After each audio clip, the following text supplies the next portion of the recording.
కొండలలో నెలకొన్న కోనేటి రాయడువాడు, కొండలంత వరములు గుప్పెడువాడు.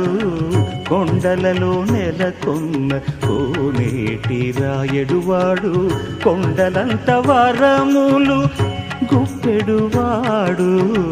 కొండలలో నెలకొన్న కోనేటి రాయడువాడు, కొండలంత వరములు గుప్పెడువాడు.